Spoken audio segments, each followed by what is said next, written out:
कहानी की शुरुआत में हम दो जुड़वा लड़की को देखते हैं जिनके नाम फ्रीडा और मारिया है। कुछ सालों पहले इनके मोम डैड की मौत हो गई थी, जिस वजह से ये दोनों अपने अंकल के यहाँ रहने जा रहे थे।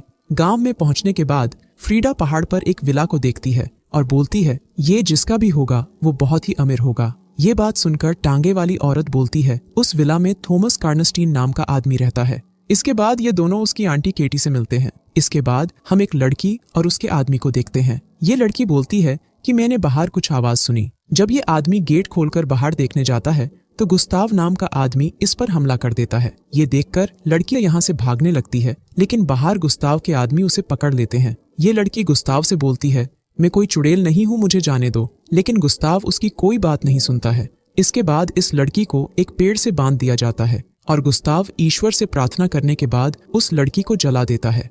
अगले दिन केटी इन दोनों लड़कियों से बोलती है कि अब तुम्हें अपने कपड़े बदल लेना चाहिए, क्योंकि तुम्हारे अंकल गुस्ताव बहुत ही धार्मिक इंसान है और वो तुम्हें इन कपड़ों में देखकर बहुत गुस्सा करेंगे। इसके बाद केटी इन दोनों को अपने रूम की तरफ लेकर जा रही थी, तभी यहाँ पर गुस्ताव आ जाता है और इन दोनों को ऐसे कपड़ों में देखकर बहुत गुस्सा करता है। गुस्ताव इन दोनों से बोलता है यहाँ पर रहना है तो तुम्हें अपने दायरे में रहना होगा। इसके बाद केटी इन दोनों को अपने रूम की तरफ लेकर जाती है। कुछ देर बाद गुस्ताव अपने साथियों को बुलाता है और उनसे बोलता है कि पिछले 10 दिन में 2 लोगों की मौत हो गई है और दोनों के गले पर शैतान का निशान था, इसलिए अब हमें उन शैतानों को ढूंढ ढूंढ कर मारना होगा। इसके बाद गुस्ताव अपने साथियों के साथ जंगल की तरफ निकल जाता है।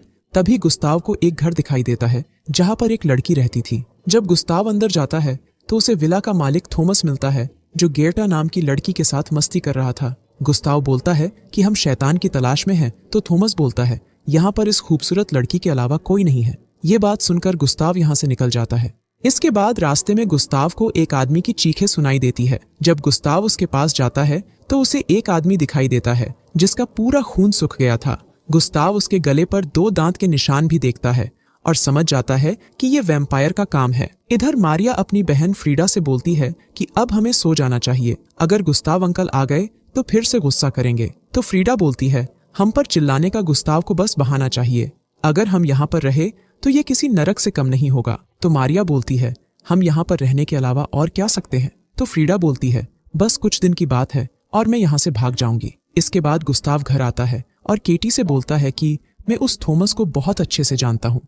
उसके विला में लड़कियां और आदमी सभी नग्न हो जाते हैं और शैतान की पूजा करते हैं और उन सभी का गुरु थॉमस है। मुझे कैसे भी करके थॉमस की असलियत गांव वालों के सामने लाना होगी। और गुस्ताव की सारी बातें फ्रीडा सुन लेती है। इसके बाद फ्रीडा अपने रूम से विला को देखने लगती है और अपनी बहन से बोलती है कि मुझे यहाँ से भागने का रास्ता मिल गया। इसके बाद हम विला में थॉमस को देखते हैं और कुछ आदमी एक लड़की को बांधकर रिचुअल को पूरा कर रहे थे। इसके बाद एक आदमी उस लड़की को मारने ही वाला था, तभी थॉमस उसे पकड़ लेता है और यहाँ से सभी को बाहर जाने का बोलता है। इसके बाद थॉमस शैतान से प्रार्थना करता है और उस लड़की को मार देता है। कुछ देर बाद थॉमस के पास एक लड़की आती है। जब थॉमस उसे देखता है तो वो बहुत ही खूबसूरत थी। इसके बाद ये दोनों इंटीमेट होते हैं। कुछ देर बाद ये लड़की थॉमस को आईने के पास लेकर जाती है जिसमें इस लड़की की परछाई नहीं दिख रही थी। ये लड़की थॉमस को बताती है कि मैं मरी हुई हूँ लेकिन अमर हूँ और तुम्हारी प्रार्थना के कारण मैं तुम्हारी पास आई हूँ। और तभी ये लड़की थॉमस को गले पर काट लेती है, जिससे थॉमस भी इस लड़की जैसा वैम्पायर बन जाता है और अमर हो जाता है। अगले दिन केटी इन दोनों को इंग्रिड के स्कूल में लेकर जाती है और ये दोनों इंग्रिड से मिलती है। कुछ देर बाद यहाँ पर इंग्रिड का पति एंटोन आता है और इन दोनों से मिलता है। मरिया एंटोन से विला के इतिहास के बारे में पूछती है और एंटोन उसे विला के बारे में बताने लगता है। तभी फ्रीडा बाहर थॉमस को देखती है और जल्दी से बाहर आकर अपने संतरे थॉमस को दिखाने लगती है। जब थॉमस फ्रीडा को देखता है तो वो उसके पास आ जाता है। तभी यहाँ पर गुस्ताव भी आ जाता है और थॉमस से बोलता है कि वो मेरी भतीजी है, उससे दूर रहना वरना अच्छा नहीं होगा, और फ्रीडा को जल्दी से अंदर जाने का बोलता है। इसके बाद रात को फ्रीडा मारिया से बोलती है कि मैं विला में थॉमस के पास जा रही हूँ, तुम भी साथ चल सकती हो। तो मारिया बोलती है अगर गुस्ताव को पता चला तो वो मार मार कर हमारी लाल कर देंगे। तो फ्रीडा बोलती है मैं अब यहाँ नहीं रहूंगी और अगर तुमने किसी को बताया तो ये तुम्हारे लिए अच्छा नहीं होगा। इसके बाद फ्रीडा यहाँ से भागकर विला की तरफ जाने लगती है। तभी रास्ते में थॉमस का आदमी फ्रीडा को पकड़ लेता है और थॉमस के पास ले आता है। इसके बाद थॉमस और फ्रीडा जब बात कर रहे थे तब थॉमस की गर्लफ्रेंड गेर्टा को बहुत बुरा लग रहा था और वो थॉमस से ठीक से बात नहीं करती है। इसलिए थॉमस बोलता है कि अब हम दोनों तुम्हें इसकी सजा देंगे और थॉमस का आदमी गेर्टा को पकड़कर बांध देता है। इसके बाद थॉमस फ्रीडा को आईने के पास लेकर जाता है और उसे बताता है कि मैं मरा हुआ हूँ लेकिन अमर हूँ और कोई भी इंसान मुझे तब तक नहीं मार सकता जब तक वो मेरा सर ना काट दे या फिर मेरे दिल पर हमला ना करे। अब मैं हमेशा के लिए अमर हूँ। थॉमस की ये बात सुनकर फ्रीडा बहुत डर जाती है और बोलती है कि मुझे यहाँ से जाने दो। तभी थॉमस फ्रीडा के गले पर काट लेता है और फ्रीडा भी थॉमस की तरह एक वैम्पायर बन जाती है। इसके बाद ये दोनों गेटा के पास जाते हैं और उसका खून पीने लगते हैं। कुछ देर बाद फ्रीडा फिर से मारिया के पास आ जाती है और उससे बोलती है कि अब मैं हमेशा के लिए चली जाऊंगी। तो मारिया बोलती है कि विला से आने के बाद तुम बदली बदली सी लग रही हो, लेकिन फ्रीडा मारिया को कुछ नहीं बताती है। अगले दिन फ्रीडा मारिया से बोलती है, मुझे कुछ देर के लिए अकेला छोड़ दो। इसके बाद रात को जंगल में फ्रीडा को एक आदमी दिखाई देता है। जब फ्रीडा उसके पास जाती है तो वो बोलता है, तुम्हें जल्दी से घर चले जाना चाहिए, और तभी फ्रीडा उसके गले पर काट लेती है।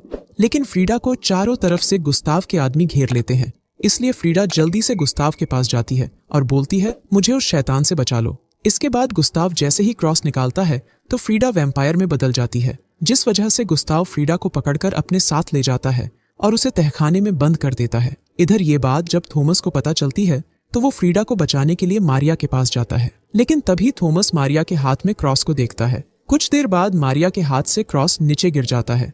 इसके बाद थॉमस मारिया को उठाकर ले जाता है और ये सीधे फ्रीडा के पास जाते हैं, लेकिन अंदर एक आदमी था। थॉमस उसे अपने वश में कर लेता है और ये तीनों फ्रीडा के पास आ जाते हैं। इसके बाद थॉमस फ्रीडा के कपड़े मारिया से बदल देता है और फ्रीडा को लेकर यहाँ से भाग जाता है।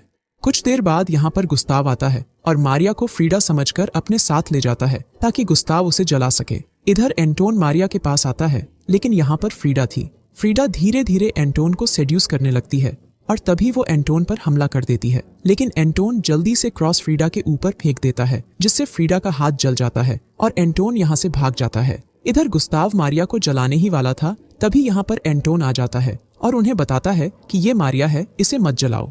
इसके बाद गुस्ताव क्रॉस से मारिया को चेक करता है और मारिया वैम्पायर नहीं थी। यहाँ पर एंटोन गुस्ताव को बताता है कि उस शैतान को कैसे मारना है और गुस्ताव को पता था कि फ्रीडा कहाँ है। इसके बाद गुस्ताव अपने साथियों के साथ विला की तरफ निकल जाता है। थॉमस गुस्ताव को महल की तरफ आते हुए देख लेता है, इसलिए वो फ्रीडा को लेकर दूसरे रास्ते से भागने लगता है। गेट पर आने के बाद थॉमस पहले फ्रीडा को बाहर भेजता है, लेकिन तभी गुस्ताव फ्रीडा की मुंडी पकड़ लेता है और उसे मार देता है।